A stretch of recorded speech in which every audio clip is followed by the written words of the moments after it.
Right now, as you are watching this, more than 800 wildfires are burning true across Canada. At the same time, 60 of them completely out of control. And the country has already burned through 1.4 million hectares of forest this year, according to the federal government's own latest count.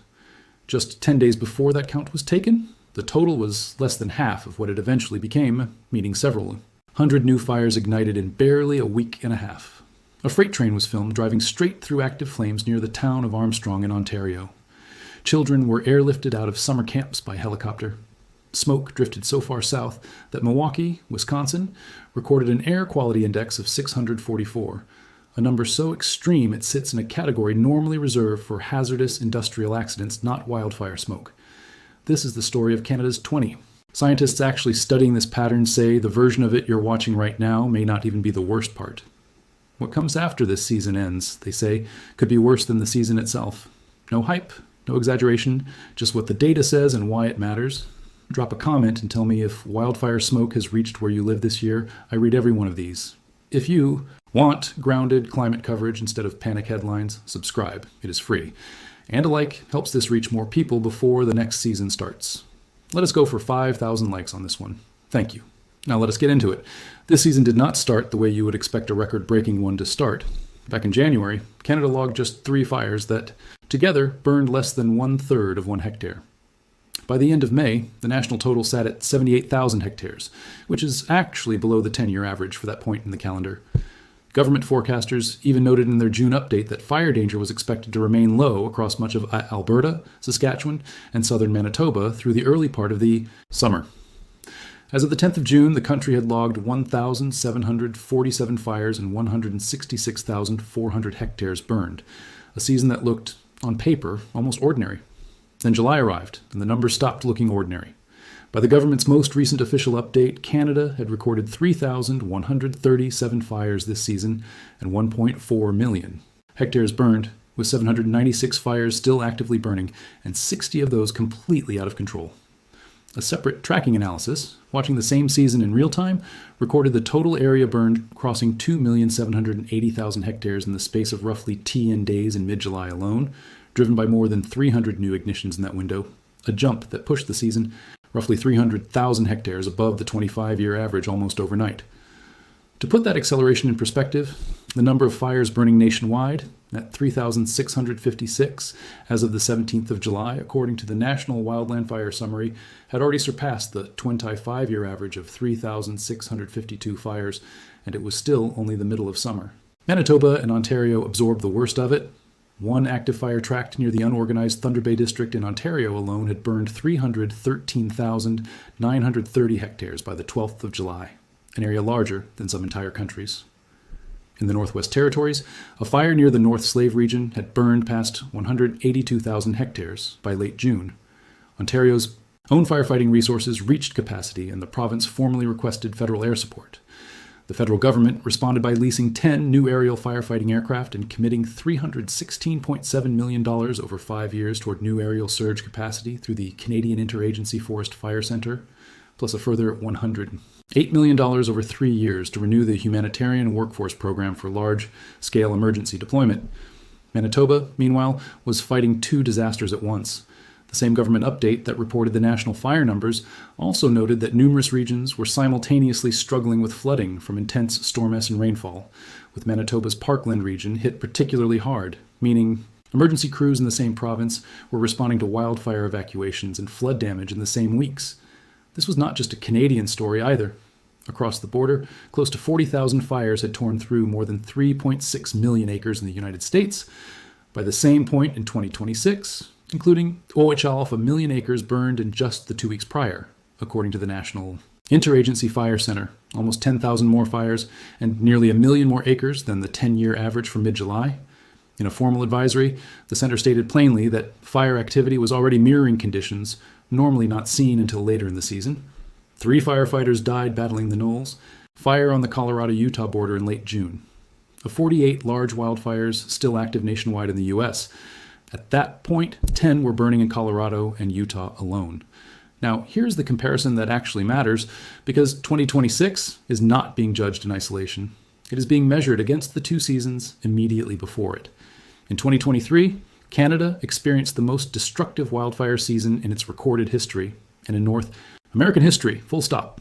6,551 fires burned 18.5 million hectares, about 5% of the entire forested area of the country, more than 6 times the long-term average for that point in the year. 8 people died, and as many as 232,000 people were evacuated. Then, in 2025, Manitoba alone entered what officials called its worst wildfire season in 3 decades, declaring not 1 but 2 separate province-wide states of emergency. First, from the 28th of May, lifted on the 23rd of June as conditions briefly improved, and then again from the 10th of July after a second wave of fires hit the province, extended all the way to the 22nd of August. More than 21,000 people were evacuated during the first wave alone, and Premier Wab Kinew called in the military to airlift residents out of northern communities.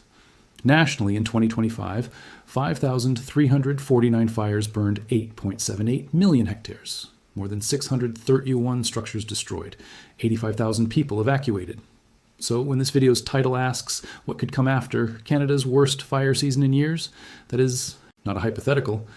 It is describing back-to-back-to-back seasons, 2023, 2025, and now 2026, each one landing among the most severe in the country's modern fire record, with 2024 sitting in between them as one of the 6 worst years of the preceding 50. So here is what scientists studying this exact pattern say actually happens next, and why the season that just burned matters more than the season currently burning. When a wildfire this large moves through Canada's boreal forest, it does not always fully extinguish once the flames above ground go out. Much of that forest sits on peat, a dense carbon-rich soil built up over centuries of slow plant decomposition in cold, poorly drained ground. When fire burns down into that peat layer instead of just across the surface, it can keep smoldering underground, flameless and almost invisible, for months, sometimes surviving temperatures below negative 40 degrees Celsius and creeping through the soil a full meter beneath the surface. Scientists call these holdover fires or zombie fires because they survive an entire winter buried under snow and frozen ground, then resurface the following spring once conditions turn warm, dry, and windy again. After the record 2023 season, researchers documented roughly 150 of these overwintering fires across Western Canada, the highest frequency ever recorded in the country, with British Columbia and Alberta logging roughly 10 times more holdover fires by early February of 2024 than their own 10-year and 5-year averages. Here is why that matters. For what comes after 2026 specifically, a study published in the International Journal of Wildland Fire, led by researcher Jennifer Baltzer, a Canada Research Chair in Forests and Global Change, found that the overwhelming majority of these zombie fires reignite within 500 meters of the previous season's fire perimeter, meaning they are not just embers sitting quietly in already burned ground, they are smoldering right at the edge of unburned fuel that never caught fire the first time around. As Baltzer put it, that means there is probably adjacent unburned fuel for these fires to grab onto the EE moment they resurface. In practice, that gives next year's fire season a head start it would not otherwise have active ignition, points already in place before a single spark of lightning or human activity even occurs, sitting directly next to forest that has not burned yet. The carbon math behind this makes the stakes even clearer. Boreal peat and permafrost soils are estimated by researchers to hold roughly as much carbon, and by some estimates up to twice as much carbon, as Earth's entire atmosphere currently contains. In Ontario specifically, the province's peatlands alone are estimated to hold more stored carbon than all of the province's other ecosystems combined. When a zombie fire finally resurfaces and burns at scale, it releases carbon that has been locked in that soil for centuries in one uninterrupted burst. And it also strips away the insulating layer that had been protecting the permafrost underneath it, accelerating the thaw of frozen ground that was never supposed to melt on a human timescale. Roughly 70% of all recorded Arctic peat burned in the past 40 years happened in just the last 8 years, according to research tracking. This trend, which is the acceleration scientists point to when they say this is not a stable, occasional phenomenon anymore, it is a curve bending sharply upward. As recently as this past February, researchers were still describing the rise of overwintering fires across Alaska, Siberia, and Canada as a growing and accelerating concern precisely because of this feedback loop, warmer. Temperatures drive more fire burns deeper into carbon-rich ground, and the carbon that ground releases contributes to the warming that sets up the next season. So what does this actually mean for you, especially if you live anywhere downwind of the Canadian boreal forest, which in 2026 has already meant cities as far south as Milwaukee choking on smoke thick enough to set an air quality record? It means the headline number for any given season, whether that is 1.4 million hectares or 18.5 million hectares, is not the full story. The more important number is how much of that burned area sits on deep peat, because that is the fraction capable of smoldering invisibly through the winter and resurfacing next spring, already positioned next to fresh, unburned fuel. 3 consecutive severe seasons in 2023, 2025, and 2026 is exactly the kind of sequence that produces more holdover fires. Not few are, going into whatever season comes next. So here is the honest, grounded summary: Canada's 2026 wildfire season looked ordinary through May, then exploded in July, adding hundreds of new fires and hundreds of thousands of hectares in a matter of days, while Manitoba fought flooding and wildfire evacuations simultaneously, and the United States dealt with its own record pace just across the border. But this season is only the third in a 4-year stretch, following the worst fire season in Canadian history in 2020. 3, and Manitoba's worst in 3 decades in 2025, and scientists studying the aftermath of exactly that kind of stacked, severe sequence say the real danger is what is currently smoldering underground and will not show itself until next spring, already sitting next to forest that is not burned yet. And that is why the scientists behind this research are not just watching this season. They are already watching for what resurfaces after it ends. We will keep tracking this the same way we did today, straight from the Government of Canada, the Canadian Interagency Forest Fire Centre, the National Interagency Fire Centre, and the researchers actually studying overwintering fires, not recycled headlines.